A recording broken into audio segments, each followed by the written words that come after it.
gonna start it.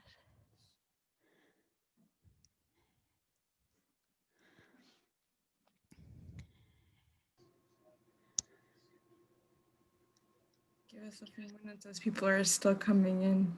This is just so amazing to see of all of us together, right? This is what we do best. We gather. When things are hard, we gather.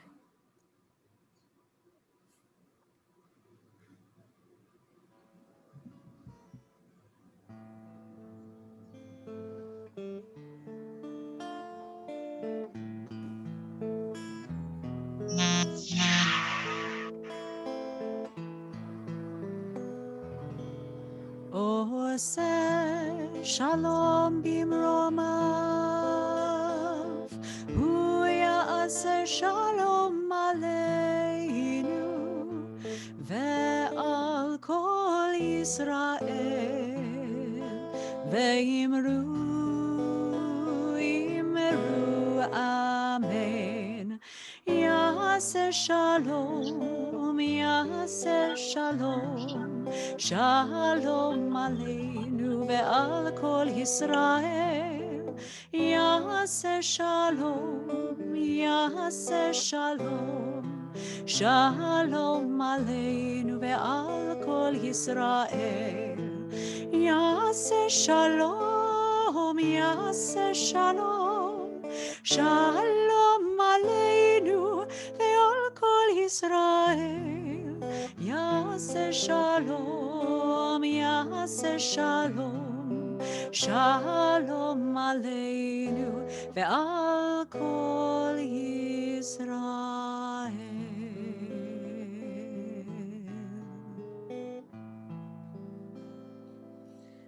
May the one who creates peace on high bring peace to us on earth. We gather tonight because we are devastated. We gather tonight because chaos reigned today at our nation's capital, and we need each other. We need to see each other. We need to feel our collective strength. We need to remind each other that we are not alone, even with our nation so divided. We gather tonight because we hope for peace. We believe in peace. Eleanor Roosevelt once said, "It isn't enough to talk about peace. One must believe in it. And it isn't enough to believe in it. One must work at it." And that is what we will do. We will work at it. We will fight for peace. We each have the power to bring peace into this world. That's why we are here. That's why when there are moments of darkness, we are the light and we gather, we shine.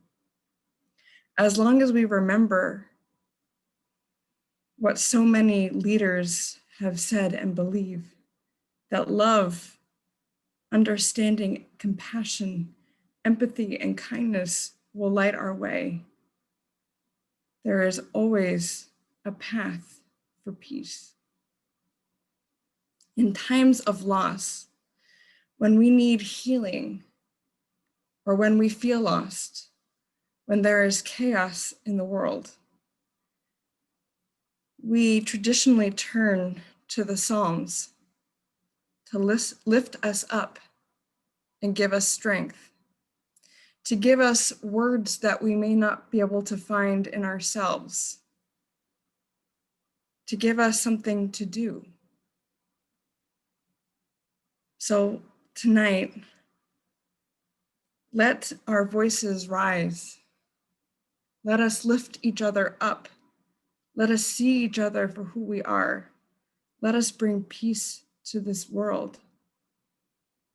Let us share the words that we have that we know deep in our heart. Let us be here for each other and for others. Let us remember that even though we may not agree or understand all the chaos that happened today, that there is always hope, that we are peace. So with that, let us read responsively Psalm 130. Shir Hamalot, out of the depths have I cried to, O Lord. Lord, hear my voice. Let your ears be attentive to the voice of supplications. If you, Lord, If should you mark should To mark mark iniquity, iniquities, O O Lord, who can stand, but there's stand. forgiveness with you, that you may be feared. I wait for the Lord, my soul waits, and in his word I hope. My soul waits for the Lord more than those who watch for the morning watch for the morning. Let Israel hope in the Lord, for with the Lord there is love, kindness, With him in bountiful. bountiful redemption. In the cacophony of our voices together, I feel your collective strength and energy. And with that, we can spread that like God has the power to spread peace. We can spread that into our world.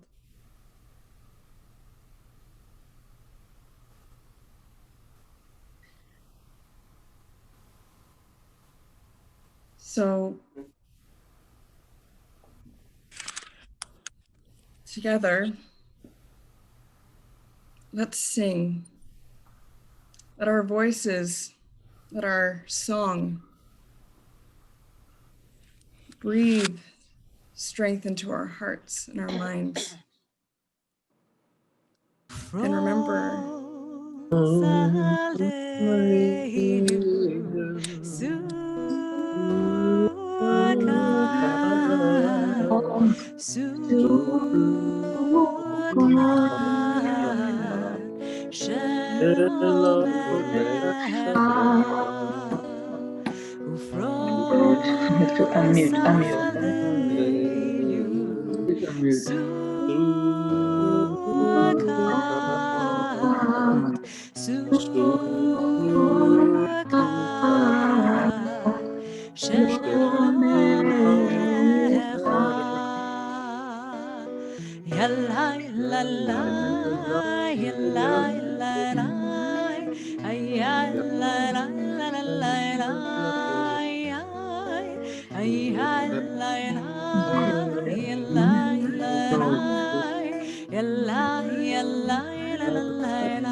shelter us beneath your wings of peace. I now want to open the space up, give us a chance to reflect and talk about, as a community, in the safety of our community, what happened today. I want to give you the space. We want to give you the space to share your thoughts, your feelings, your hopes, anything that you need in this moment. It's not something I ever thought I would see in this country. It breaks my heart.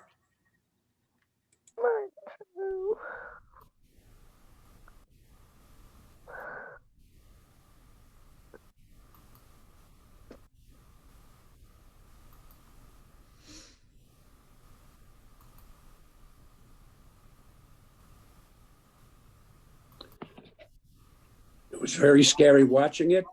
And I've been to many protests in the 60s and 70s in DC, where there were thousands and thousands of people, but there was no violence. This was unheard of. It's terrifying.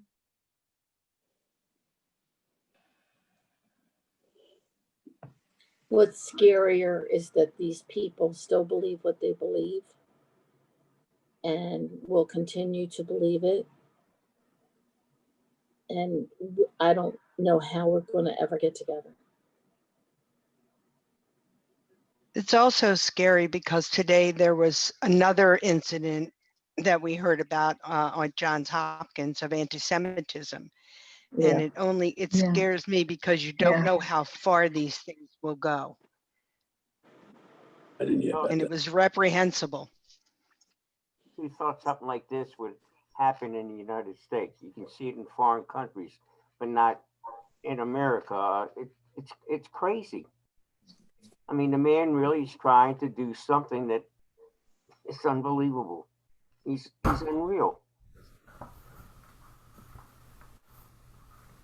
The guy I met in the market made him the other day. Sad part is that he was successful. Yeah. Could be again. It's up to us. I mean, we are the moral voices. I'm just Well, afraid even this is just the beginning.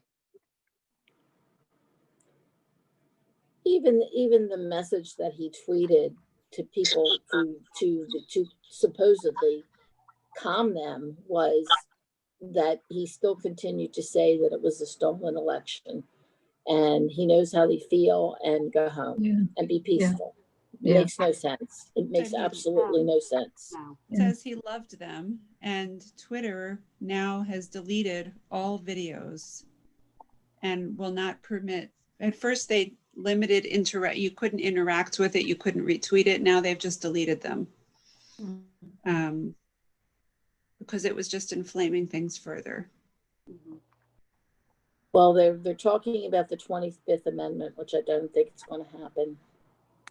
Question is whether these Republican senators are going to keep going with this nonsense tonight.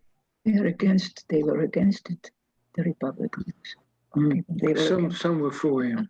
The minority. No, but after this happened, after this happened, yes. They were against what happened. Yeah.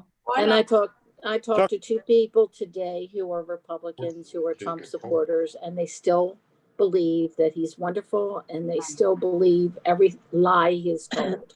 That's one of the scariest parts.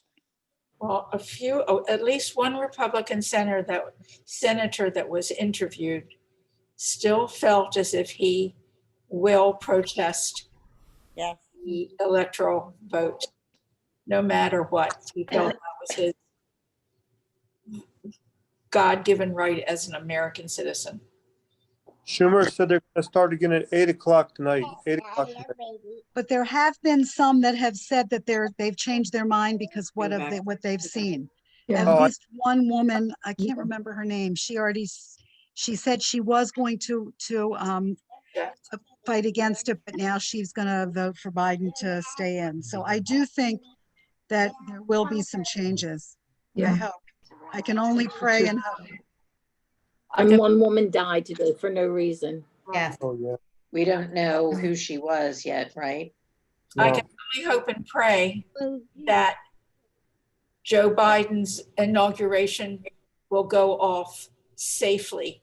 And I can't even imagine it happening outside. I would think it should be in an enclosed environment. I agree. So he can have Bulletproof protection No as spectators possible.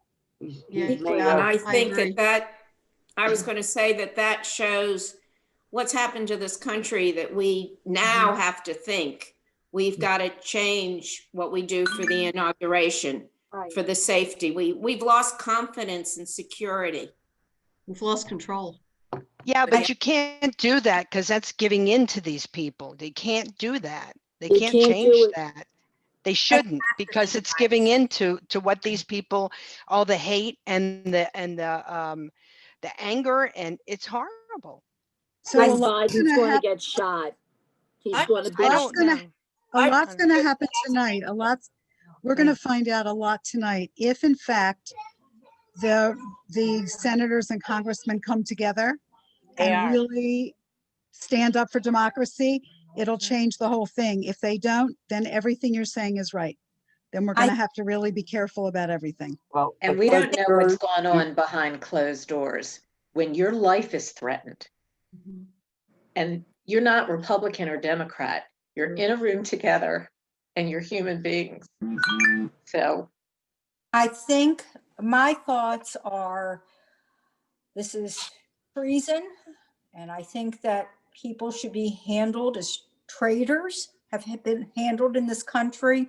But I think more importantly, every person who is of age to vote in every future election needs to keep this in their mind, to see what happened today, to really think strongly about who you're voting for and what that means and what that can do.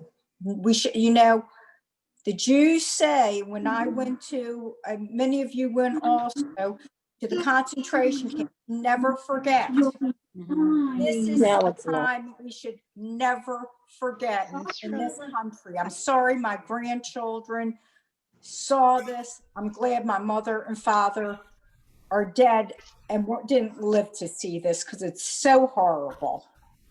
And somebody alluded to what was going on at Johns Hopkins. I don't know if all of you heard this, No. but there was a teaching assistant that tweeted and actually put on all of her information that she will give lower grades to anybody who's Jewish or fail them. or anyone who is an Israeli, and she will give lower grades and she will fail them. She was tweeting it openly. Is that what And happened? so, Fire her. well, everybody, the fired. Associated, Baltimore Jewish Council, Johns Baltimore Hopkins, Zionist Hillel, I got, District. I'm going to say this. I experienced that when I was in college many years ago, when I was going to school in Geneseo, that my math teacher said that the head of the math department said that my math teacher was going to have a final on Yom Kippur. And the person who was in charge of student teaching said that because I'm Jewish, he wasn't going to give me my teaching certification if I decided to take off on Passover. So it's like history repeating itself to hear something like that. Well, I've got to tell you, I don't know if any of you were looking at the signs that these protesters were carrying, but if any of you think they weren't anti-Semites, I don't know what no foreskins means. It means something to every Jew, and that means. What did it say? I missed that. No foreskins. You know what they take off when they do a bris? Oh, I didn't see that. Yeah. Oh yeah, this That's guy. poor boys. They kept on showing it on this protester carrying this. Oh, really? No Biden, no, I forgot what else he says, and then no foreskins. They Susan, go hand in hand.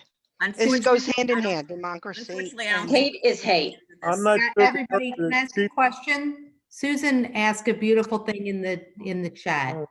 He asked, how can we as a community help each other feel safe and at peace going forward? So how can we help each other?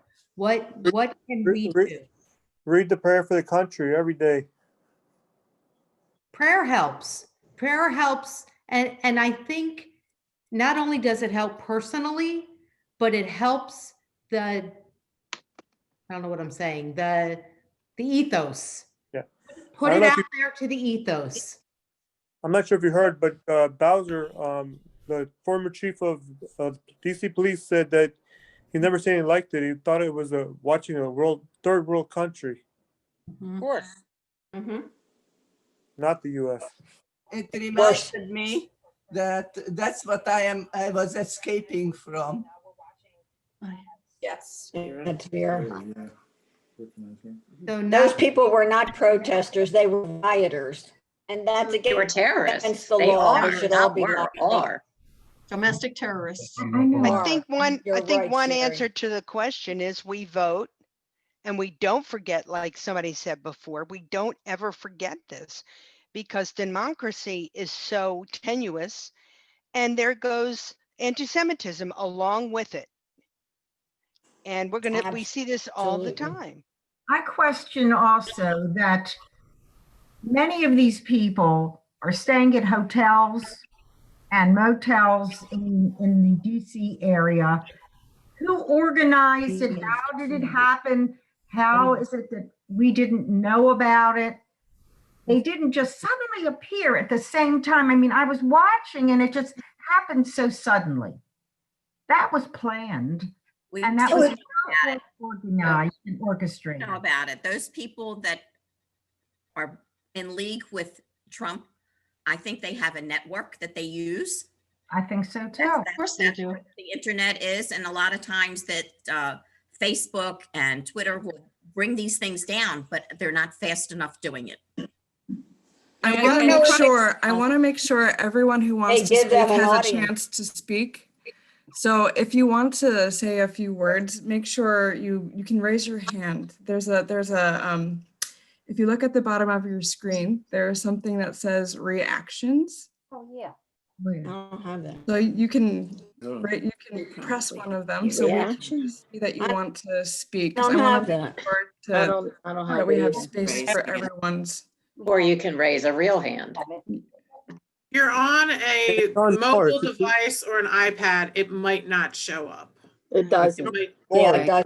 More. It does. You click on more and it says raise hand. Raise your hand, and then after you click more.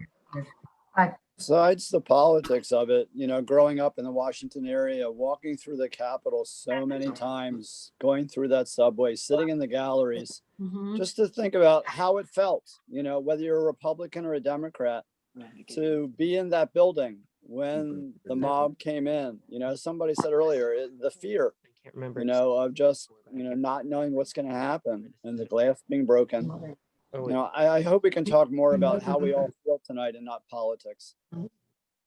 Yes, I'd like to talk about how we feel. Thank you. Oh, sorry, that was.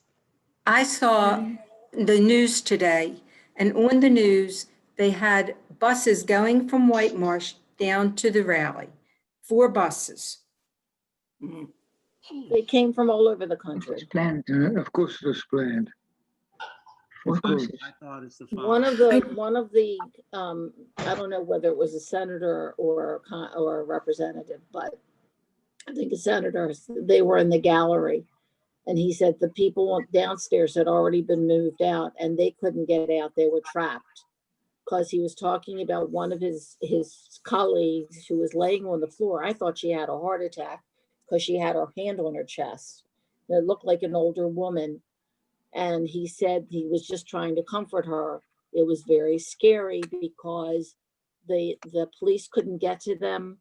They were trapped in the upstairs gallery. They had moved furniture in front of the doors so that the protesters couldn't get in. Sue and Phil Rabin put in the chat, I think about my father who escaped Nazi Germany. I cannot imagine what he would be thinking. The truth is we're definitely living through history this year. It's quite a doozy. We've been hit with COVID and now this. And as we've seen so many times, history repeats itself. It does. People who lived through things, they pass away and the newer generations forget, and we get lost and we don't remember, and we become distant from what we learned from history. And yet we're here again, but we have the history of our past, right? We have our history to learn from and remember, and to teach and to remind people of. Today, when I was looking at so many articles, I saw under the Washington Post, it says, democracy dies in darkness. And I saw that and I was like, no, that's not true. That's not true. Democracy is not dead. It's not dead. And there may be darkness, but we will break through it. I hope see, you're right.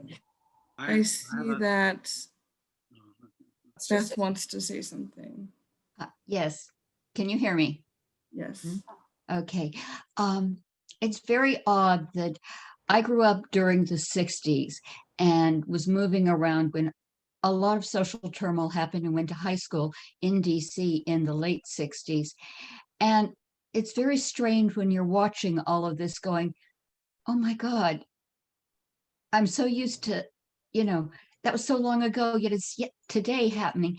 And the odd part is that I know this doesn't sound like it connects, but it helped me through today, is that I had been writing the Devar for the Sisterhood meeting coming up, and it was about a man from the 60s whose band wrote many beautiful songs, but they did a cover for a song that eventually took over by the Liverpool soccer team. And it was You'll Never Walk Alone from Carousel. And I kept on thinking of that today, and we've got to walk together. We don't all agree on the same page, but we agree that we need to walk together so that we can move forward. History does repeat itself, and we do want to remember plus jamais, never again. But we've got to remember as we walk together, remember the past so that it won't happen again. And what can you do? Say, let's agree to disagree and work together to move on, to be secure for all. Well said, Beth. If there's any evidence of us being able to handle it, it's this group of so many, many people together, coming together to worry, to complain, to give each other strength. And I think that's what's going to help us get through. It's Totally. just all of us being together. Totally, totally. My thought is that this is clearly, as far as I'm concerned, one of the lowest points in our national history. David, can you come a little bit closer to your Yeah, microphone? We can't hear you. Can you hear me now? A little bit closer. So I think it's one of the lowest points in our national history. And but what I'm hoping is that out of this misery, hopefully people will start, some people, not all, but some people will start to wake up and say, look, we have to start with some leadership. We have to start working together. We have to have small but definite, well, with COVID, we have to have definite ideas of what to do. That's crazy. But we have to start getting going with that. But otherwise, but with the country, we have to start working together. And hopefully there'll be a larger crew of people that are willing to be in the middle and work together with each other. Because I think this country is full of millions and millions of millions of decent people. The decent people have to start speaking up and work together, for a larger goal. And we could do that. We could start together in our community, which is what we're trying to do with some of our outreach programs. So that's my prayer. Yes. That's a beautiful prayer.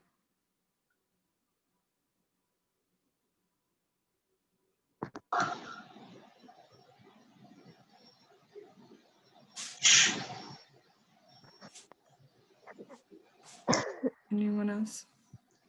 Yeah. I've been debating today. And I mean, I can't say I was surprised what happened, but I sort of look at it as a wake-up call. In many ways, I'm hoping that people will take a step back now and realize how bad things and what a low ebb we've gotten to. And going forward, have a more open mind. We'll see tonight with Congress if they also have changed some of their attitudes, because maybe for them this was a wake-up call too, and it was no longer just something for political expedience or because they truly believe it or whatever it may be, and realize that it was getting into very serious, dangerous territory within our country. So I guess it's a wait and see, and to pray that going forward, everybody uses this as a giant step backwards to rethink what's going on.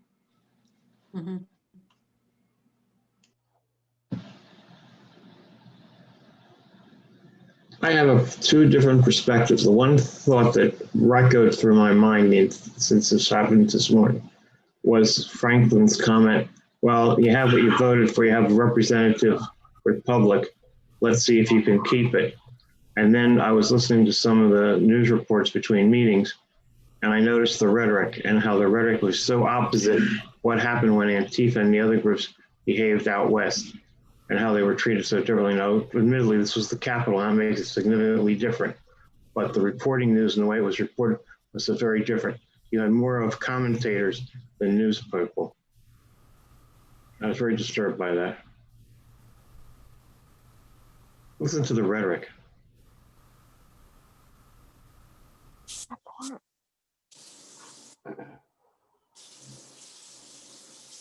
I actually was, we usually listen to CNN, but I said to my husband, I wanted to hear what they were doing at Fox, just to see a perspective. And truthfully, Fox was actually just in line with CNN.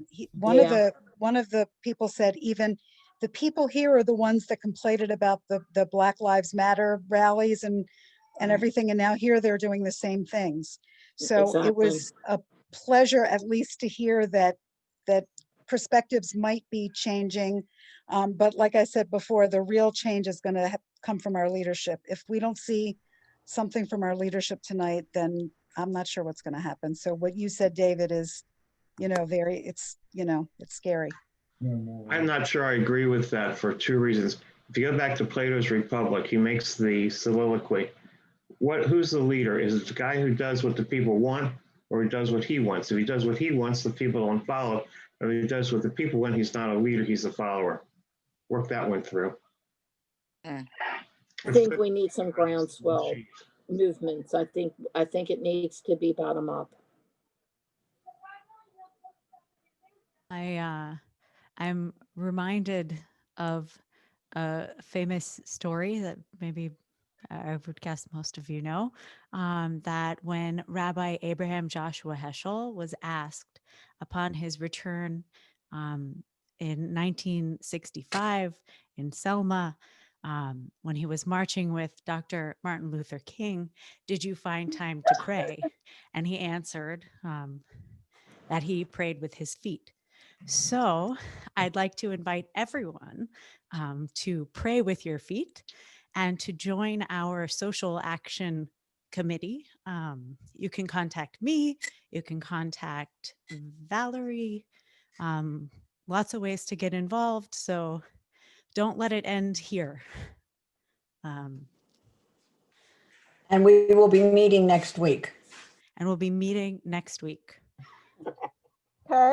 This is only the beginning, right? We can see here tonight, listening to each other, learning from each other, hearing each other, and thinking on our past that we need each other, right? We need each other. We need to walk together. We need to be together. We need to fight together. We need to speak up together.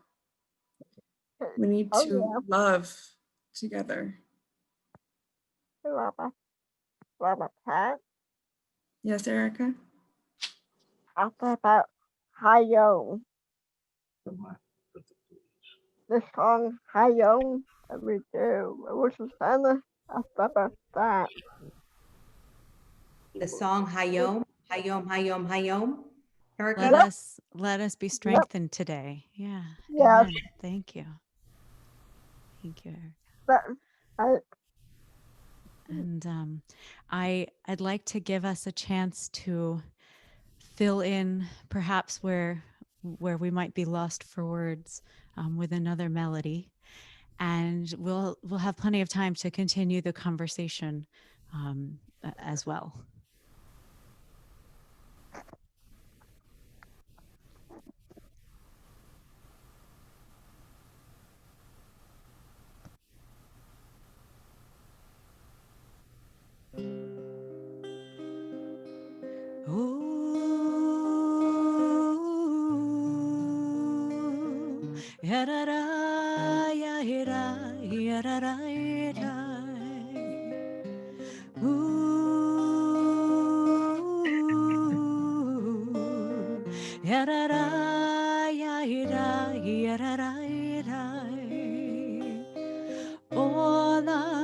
chesed ibane yarara yada yarara olam chesed ibane yarara yada yarara olam chesed ibane yarara yarara olam chesed ibane yarara yarara I will build this world from love. Yararai, try it with me from home. I will build this world from love. Yararai, you must build. You must build this world from love. Yararai,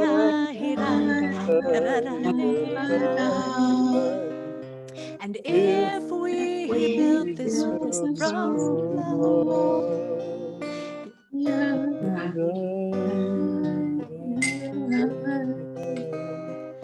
God will build this world from love.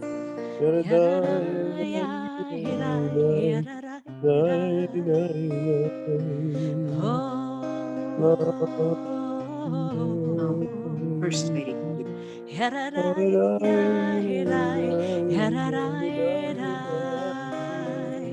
And if we build this world from love,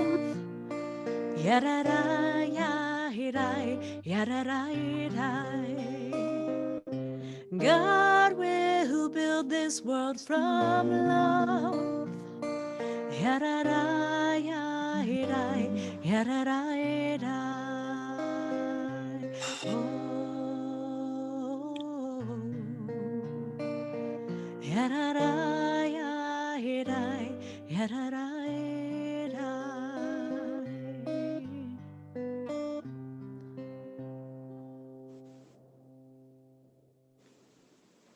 Yeah, it's beautiful. Much. I never heard it. Everyone for coming tonight, for gathering, for being here for one another. I hope you can take strength from the fact that you are clearly not alone, that we are here together as a community, and that there are others out there who believe like we do and believe in peace and hope for so much more. And that as together we make a stronger whole. And I hope that lifts you up. I hope that gives your heart a little bit of peace tonight when you go to bed, that we are here together. So tonight I want to end this evening with our prayer for our country. Something that we need. Our God and God of our ancestors, with mercy, accept our prayer on behalf of our country and its government.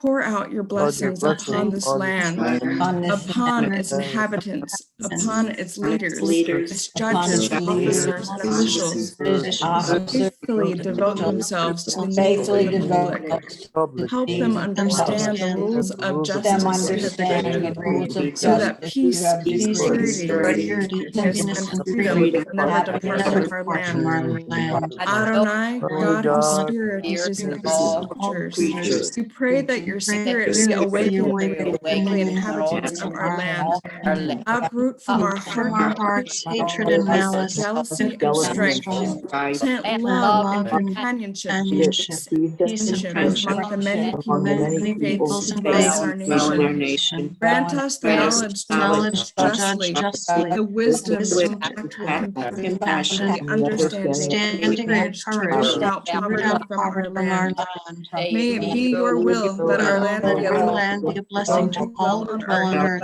and may you cause all peoples to dwell in friendship and freedom. Speedily fulfill the vision of your prophets. Nation shall not lift sword up against nation, neither shall they learn war anymore.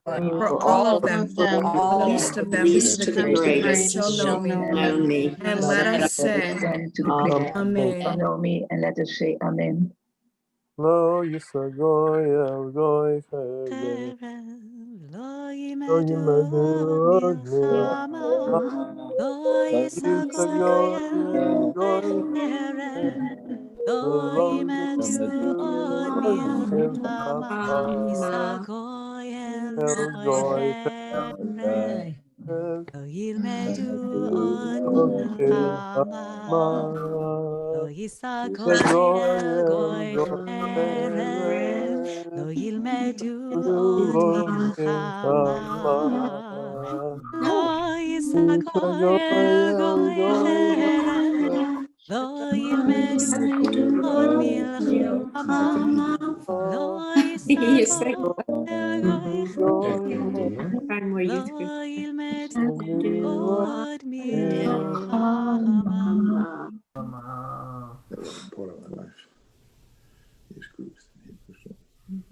May it be your will, O God, that we find peace. Yes, your call, Rabbi Platt.